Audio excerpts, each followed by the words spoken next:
आज हम लोग पढ़ने वाले हैं selective repeat ARQ. Selective repeat ARQ क्या होता है, आज हम लोग कंप्लीट डिस्कशन करने वाले हैं। एआरक्यू का मतलब ऑटोमेटिक रिपीट रिक्वेस्ट, तो सेलेक्टिव रिपीट या सेलेक्टिव रिजेक्ट एआरक्यू भी बोलते हैं। तो हमारा इसका पहला पॉइंट है, in SR protocol window sender size is equal to window receiver size, मतलब विंडो सेंडर साइज बराबर होगा विंडो रिसीवर साइज के। अब देखिए हम जीबीएन की बात करें तो वहां विंडो का सेंडर साइज जो था वो n था और विंडो रिसीवर साइज 1 था। और यहां की बात करें तो एसआर प्रोटोकॉल में जो सेंडर का साइज रहेगा और जो रिसीवर का साइज रहेगा दोनों बराबर रहेगा।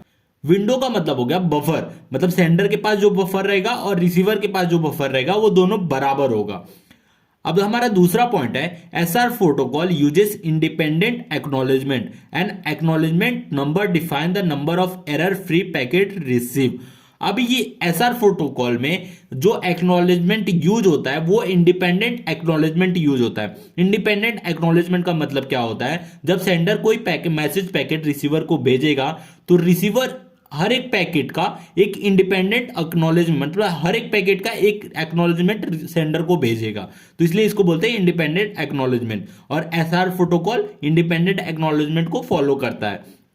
अब जो एक्नॉलेजमेंट नंबर आएगा सेंडर को वो हमें बताएगा, तो सेंडर समझ जाएगा कि मैंने जो फ्रेम भेजा था विदाउट एरर रिसीवर के पास पहुंच गया।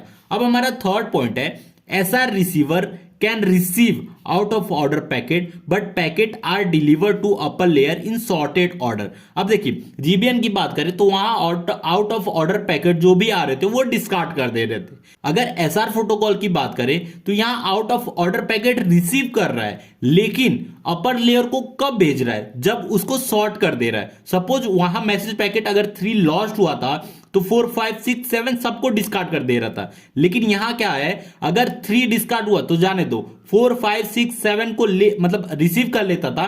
जब 3 आता था तो 3 को भी रिसीव करता था, फिर इन तीनों मतलब ये चारों को फिर सॉर्ट करता था, मतलब 3 4 5 6 7 एक सीक्वेंस में रखता था और फिर अपर लेयर को भेजता है। अब हमारा फोर्थ पॉइंट है, in SR protocol searching and sorting logical is required, searching is done by the sender and sorting is done by the receiver। अब SR प्रोटोकॉल में सर्चिंग और सॉर्टिंग दो चीज यूज होता है। सर्चिंग कौन करता है, सेंडर सर्च करता है। कब यूज करता है, जब कोई मैसेज पैकेट उसको वापस भेजना है, टाइम आउट टाइमर की खत्म होने के बाद वापस भेजना है, तो वहां सर्चिंग यूज होता है। सॉर्टिंग कब यूज होता है, जब मैसेज पैकेट रिसीवर को कोई मतलब नहीं रिसीव हुआ तो वो क्या करेगा, जो भी मैसेज पैकेट आ रहा है उसको ले रहा है, लेकिन जब टाइम आउट टाइमर के बाद वो मैसेज पैकेट आएगा तो उसको सॉर्ट करेगा, फिर अपर लेयर को भेजेगा। इसलिए सॉर्टिंग हमेशा रिसीवर के पास होता है। तो सर्चिंग हमारे सेंडर के पास होता है और सॉर्टिंग रिसीवर के पास होता है। अब हमारा फिफ्थ पॉइंट है, timer is maintain for each and every frame in the window at sender side. अब देखिए सेंडर के पास जितने भी फ्रेम रहेंगे हर एक फ्रेम को भेजेगा और उसका टाइम आउट टाइमर सेट कर देगा, तो इसलिए हर एक फ्रेम का टाइम आउट टाइमर रहता ही रहता है इन एसआर प्रोटोकॉल में। अब हमारा सिक्स पॉइंट है, for first out of order delivery और if packet receive is corrupted then negative acknowledgement for respective packet is send by the receiver to sender. अब देखिए कोई भी मैसेज पैकेट अगर सेंडर ने भेजा है और उसमें कुछ करप्ट हुआ है, कुछ बिट एरर हो गया है, तो वो रिसीवर के पास पहुंचा, उसने रिसीव किया, लेकिन देखा इसमें कुछ एरर है, तो वो क्या करेगा, उस पैकेट के एक्नॉलेजमेंट के साथ नेगेटिव एक्नॉलेजमेंट भेजेगा। नेगेटिव एक्नॉलेजमेंट भेजने से मतलब ये रहेगा, उससे पता चल जाएगा सेंडर को कि इसमें कुछ एरर है, तो वो क्या करेगा, वापस से मतलब मैसेज पैकेट वापस से भेज देगा। अब हमारा सेवेंथ पॉइंट है, when sender receive negative acknowledgement 3 times then it will search in the window for the packet 3 and immediately packet 3 is retransmitted even though its timer is not expired।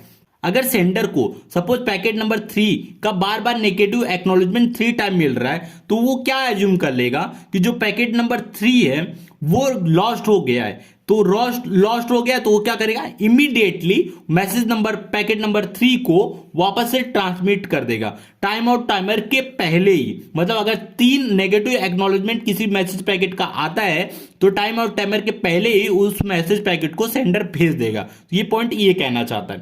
तो अब हमारा 8th पॉइंट है, efficiency of SR protocol. SR protocol का efficiency क्या है? Efficiency का formula ये होता है useful time divide by total time. Useful time क्या है हो रहा है? Window sender size into transmission delay of frame, तो divide by transmission delay of frame plus two into propagation delay plus queuing delay plus processing delay plus transmission delay of acknowledgement.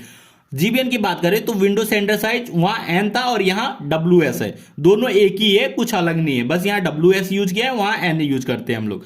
तो ये हो गया एफिशिएंसी का correct formula. अब हमारा 9th point है, the throughput of SR protocol is throughput equal to W S into length of the frame divide by total time. ये window center size है। अब थ्रूपुट को हम लोग क्या लिख सकते हैं? W S window center size into length of the frame divide by transmission delay of frame plus two into propagation delay plus queuing delay plus processing delay plus transmission delay of acknowledgement.